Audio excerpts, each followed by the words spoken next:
Worldwide economic hardships in the 1920s and 30s took a terrible toll. After World War I, discontent among the poor and unemployed in Europe allowed compelling rulers like Adolf Hitler and Benito Mussolini to gain enormous power. These dictators promised their people better lives and that their country would have more prominence on the world stage. All the citizens had to do was obey. Similarly, the nationalistic military leaders of Japan convinced their citizens that Japan should expand her territories and ultimately rule over the entire Far East. The resulting war would not mean better lives for the people of Europe or Asia. Instead, millions were killed and injured in battle, while millions more perished due to hunger, torture, and racial and ethnic prejudice. America hopes. Initially, Americans were not willing to get involved in the conflict overseas, but ultimately, the United States would have to play a deciding role in ending World War II.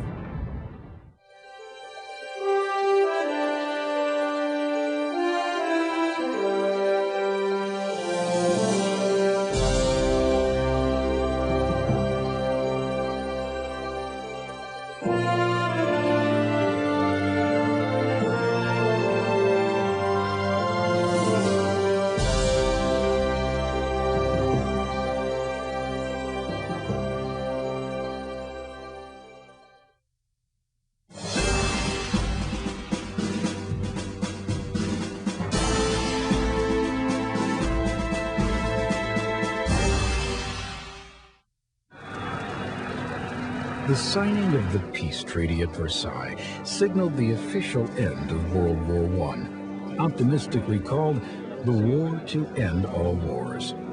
But even during World War I, President Woodrow Wilson had feared the war was more about power and territory than peace. Is the present war a struggle for a just and secure peace, or only for a new balance of powers? One of the goals of the treaty was to break up the four empires of Europe. 9 countries were given new boundaries and independence. As a result of the remapping, Germany lost territory to its surrounding countries. The treaty demanded Germany accept full blame for World War I and paid huge sums of money called reparations to the victorious nations. Germany was also stripped of much of its military power and forced to demilitarize the area near the border of France, known as the Rhineland.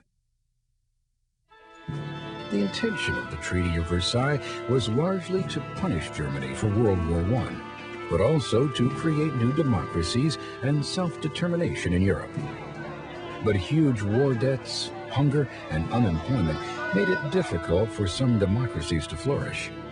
In the end, the treaty that was meant to secure a lasting peace for Europe had, in effect, laid the groundwork for war. In Russian, Stalin means man of steel. The Soviet Union's communist leader Joseph Stalin certainly lived up to his name. During his rule, the Soviet Union achieved unprecedented power, but at the cost of freedom for its people. He launched a brutal transformation of Soviet agriculture through collectivization, forcibly taking over privately owned land, creating a system of state-owned farms. He also took control of manufacturing and production, creating huge government-controlled industries. Stalin created a police state in which anyone who disagreed with the government's policies could be arrested and sent to labor camps in Siberia. In 1930, Stalin began the Big Purge. So-called enemies of the people were arrested and executed. Historians estimate between 8 to 13 million people were killed. By 1939, Stalin had firmly established a totalitarian communist government with complete control over its citizens. All opposition was crushed. In Italy, similar events unfolded shortly after World War I. In 1919, dictator Benito Mussolini, Il Duce, or the Chief as he was called, began his rise to power.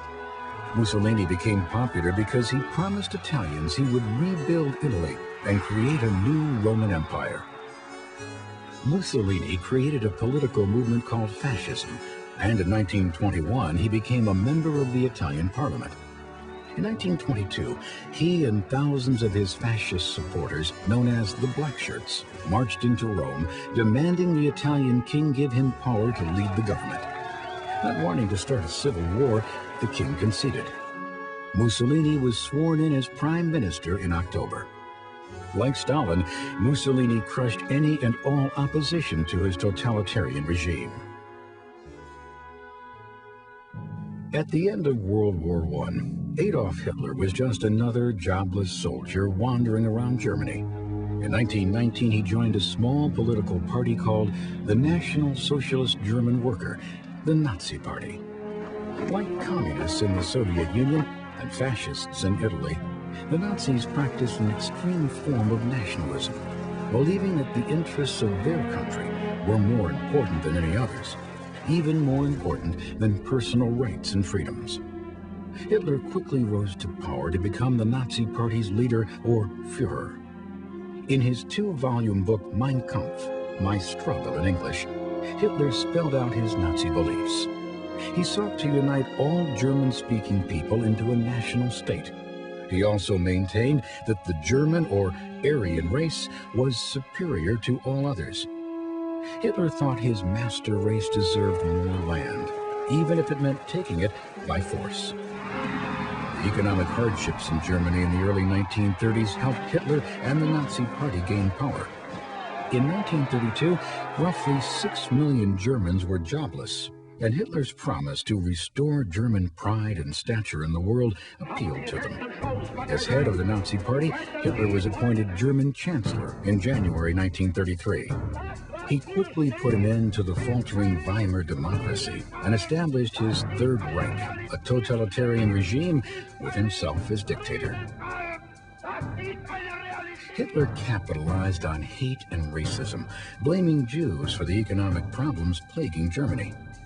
Jews were ousted from government positions and certain professions, and barred from the use of public facilities. They were isolated and forced to wear a yellow Star of David. The discrimination escalated in November of 1938. Rampaging mobs attacked Jews in the street, in their homes, and at their places of work and worship. Nearly 100 Jews were killed, more than 1,000 synagogues burned, and over 7,000 Jewish businesses were destroyed. This came to be called Kristallnacht, or Night of Broken Glass. Jewish property was seized, and Jews, Gypsies, and other groups considered unfit for Hitler's master race were sent to concentration camps. Over the course of the war, 6 million Jews and 5 million others were murdered by the Nazis. This became known as the Holocaust.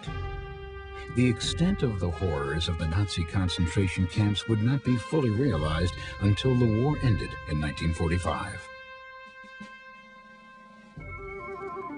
Though the young Emperor Hirohito led Japan, the true power during the 1930s was in the hands of the Japanese military. The country was gripped in a frenzy of nationalism, and like Germany and Italy, desired more land and resources for its growing population. In a surprise attack, September 1931, Japan invaded the Chinese province of Manchuria. Japan saw Manchuria as the first step in its desire for domination of China. The League of Nations, established to help keep peace after World War I, condemned Japan's invasion, but did nothing to stop it. In turn, Japan simply quit the League.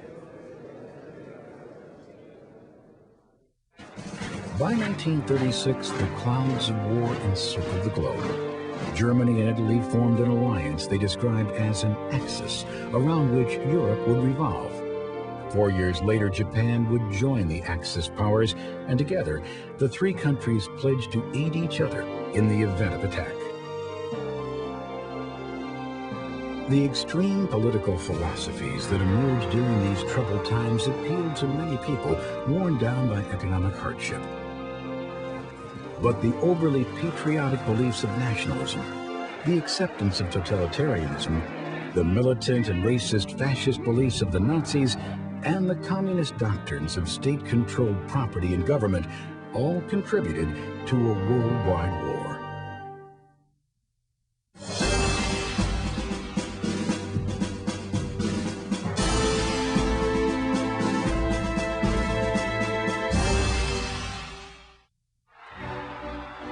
In 1935, Benito Mussolini sought to distract the Italian people from their troubles at home by creating a war abroad.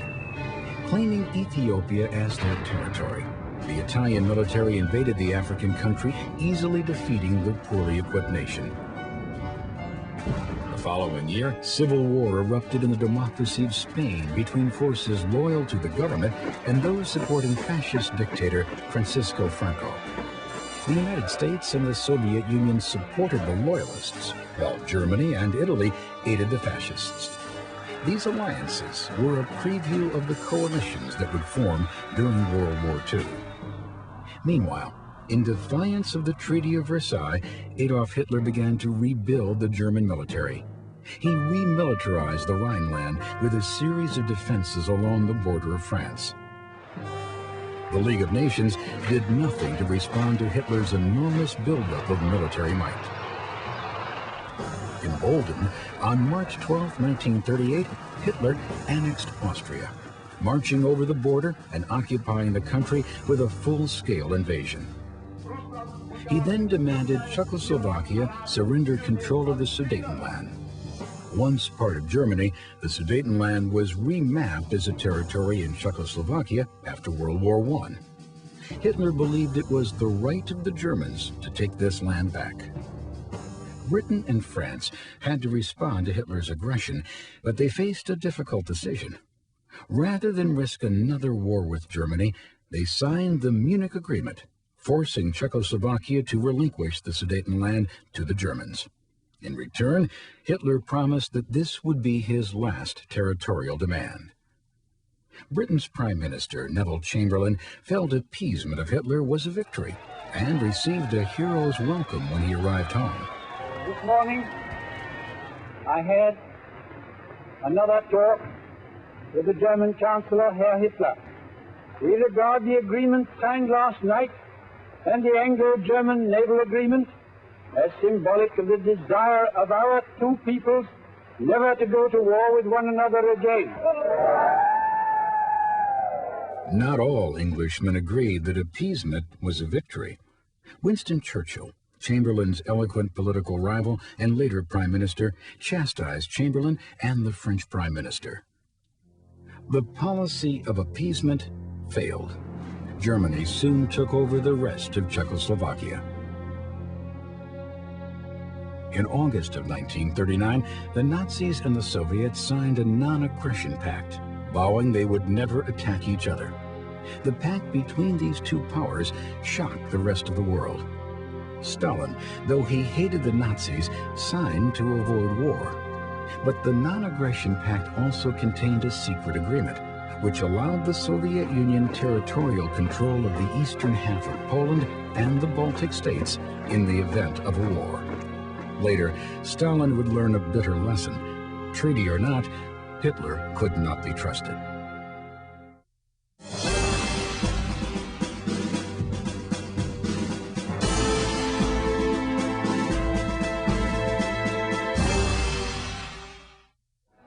Despite the troubling hostilities across the Atlantic, most Americans remained staunchly against involvement in any overseas struggles. Since the 1920s, America had steered a course of isolationism, staying out of foreign affairs. The Great Depression and the economic, social, and political turmoil it caused domestically contributed to the belief that Americans should concentrate on solving America's problems.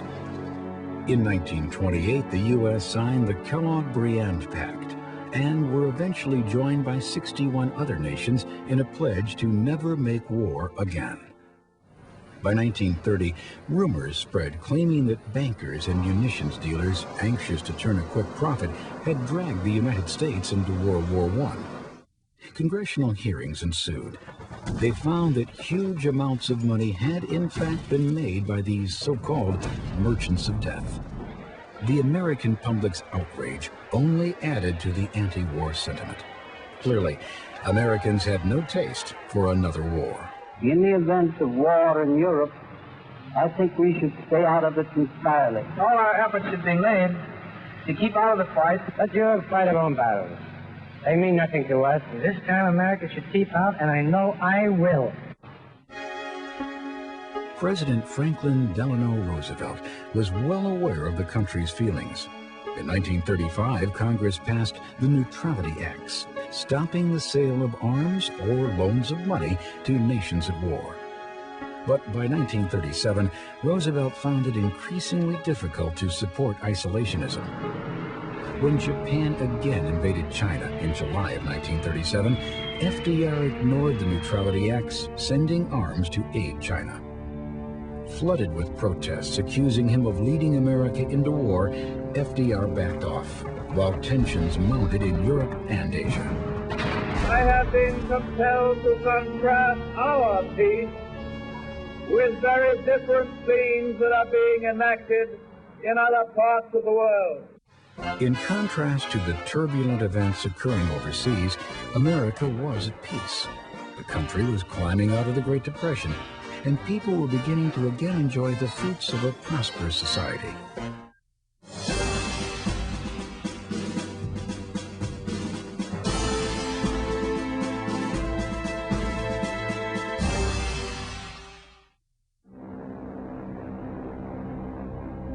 On September the 1st, 1939, Hitler ordered his troops into Poland.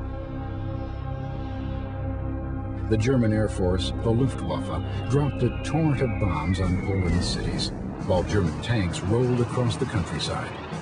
It was the first use of the German military strategy called Blitzkrieg, or Lightning War, a new and devastating offensive that exploited new advances in tanks, artillery, and air power.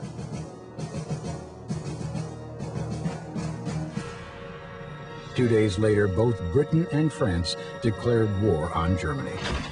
2 weeks later, the Soviet Union invaded eastern Poland. World War II had begun. Despite the declarations of war, the next few months saw only an ominous calm settle over the Maginot Line, a labyrinth of defense fortifications along the eastern border of France. French, British, and German troops waited for something to happen. Many began to call this the phony war. As the months passed, however, the Nazis were planning their next acts of aggression. Beginning in April of 1940, the Nazis began their conquest of Western Europe.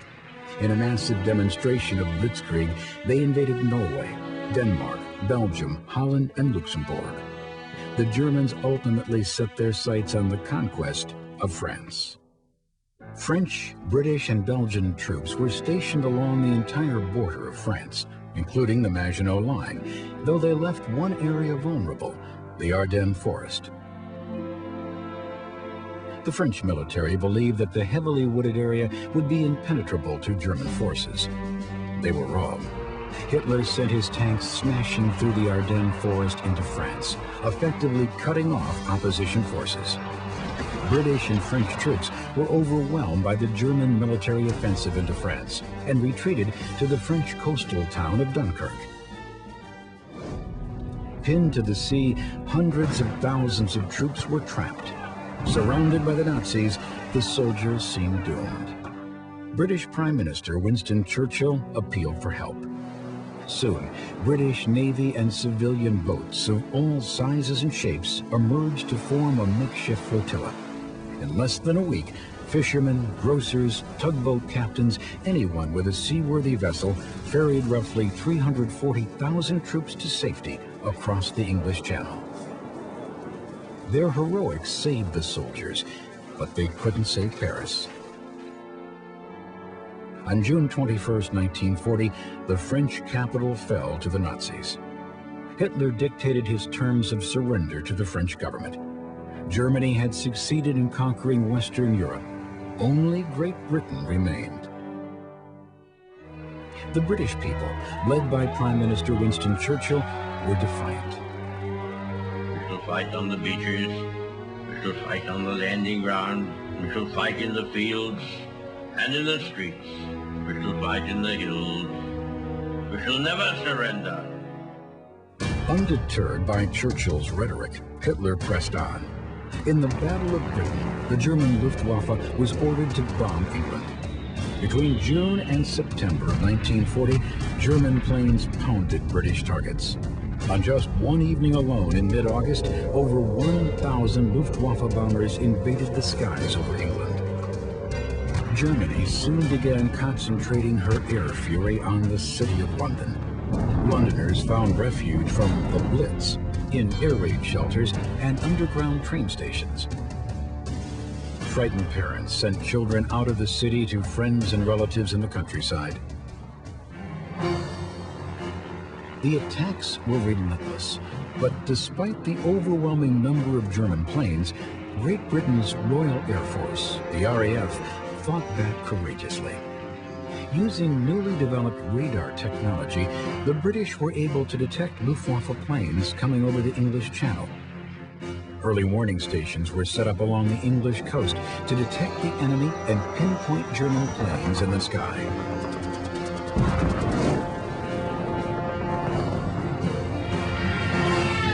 On September 15, 1940, the RAF shot down the most German planes in a single day of battle. Defeated, Hitler called off his invasion for the time being. Addressing the British people, Winston Churchill gave thanks.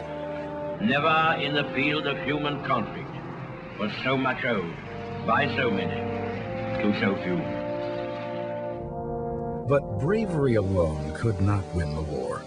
Britain was crippled, with no more resources to build the planes and ships needed to withstand Germany's next attacks. Winston Churchill turned to America and FDR for help. In 1940, Franklin Roosevelt was re-elected to a third term as president, the only American president ever to serve more than 2 terms. Roosevelt would not commit troops to the overseas battlefield, but he vowed to help the British in their life-or-death struggle against Hitler's regime. I ask this Congress for authority and for funds sufficient to manufacture additional munitions and war supplies of many kinds to be turned over to those nations which are now in actual war with aggressor nations. Our most useful and immediate role is to act as an arsenal for them as well as for ourselves. With FDR's urging, Congress passed the Lend-Lease Plan, which allowed him to lend or lease arms and other supplies to any country whose defense was vital to the United States. Not all Americans were united in their support of the president, however. Charles Lindbergh, the first man to fly solo across the Atlantic in 1927, was a staunch opponent of America's involvement in the war. We cannot allow the natural passions and prejudices of other peoples to lead our country to destruction. Despite opposition from Lindbergh and others, the Lend-Lease Act was funded with $7 billion. By the time World War II was over, the bill would total $50 billion. 2 years after making a non-aggression pact with Stalin, Adolf Hitler turned his hostilities towards the Soviet Union. In the summer of 1941, he boldly ordered 3 million German soldiers to invade Russia.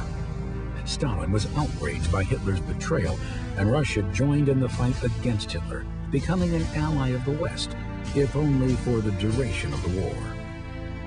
Hitler hadn't counted on the harshness of the Russian terrain and the bravery of the Russian soldiers. Military resistance and brutal winter weather took a toll on the Germans, and their invasion ground to a weary halt. America now sent Lend-Lease supplies to the Soviet Union as well as to Great Britain. But for American aid to help either nation, shipping lines across the Atlantic Ocean had to remain open. Hitler's submarines prowled the Atlantic in wolf packs, torpedoing supply ships.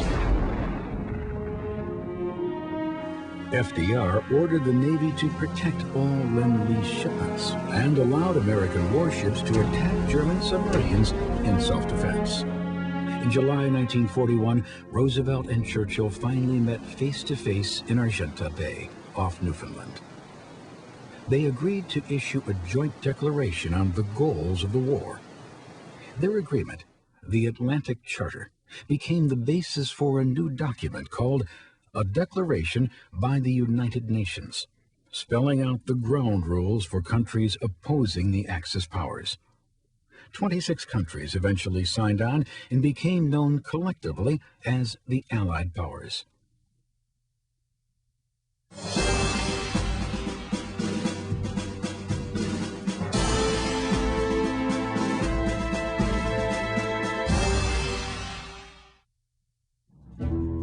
In the same month that Churchill and Roosevelt were meeting in the Atlantic, the Japanese were escalating their aggressions in the Pacific. Japan seized French Indochina, causing President Roosevelt to declare an embargo on goods being sent to Japan, including oil. Japan badly needed oil to defend herself from enemies or to wage war. Relations with Japan became even more strained. The United States demanded Japan leave the Axis powers and withdraw from China and Indochina. Japan's military leaders assured Emperor Hirohito they would make one more attempt to avoid war with the United States.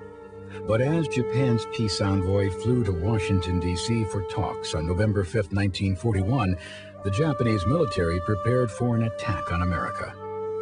1 month later, on December 6th, FDR was shown an intercepted message sent to the Japanese negotiators, telling them to reject all American peace proposals.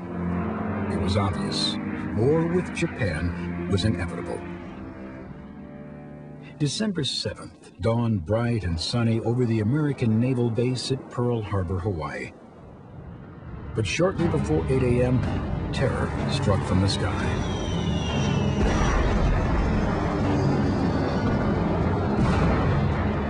Launching a surprise attack, over 300 Japanese warplanes bombed and torpedoed the base at Pearl Harbor. 200 aircraft were destroyed and 20 ships sunk or damaged.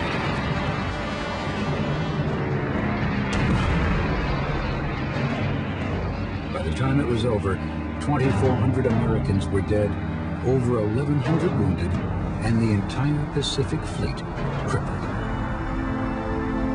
December 7th, 1941, a date which will live in infamy. The United States of America was suddenly and deliberately attacked by naval and air forces of the Empire of Japan.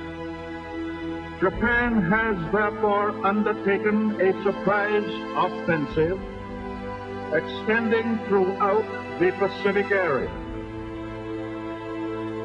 The facts of yesterday and today speak for themselves. The raid on Pearl Harbor caused more damage to the U.S. Navy in personnel and equipment than all the losses suffered during the entire First World War. 3 days later, Germany and Italy supported Japan by declaring war on the United States. The attack on Pearl Harbor shocked and enraged the American people. The time for isolation was clearly over. Now it was time for unity.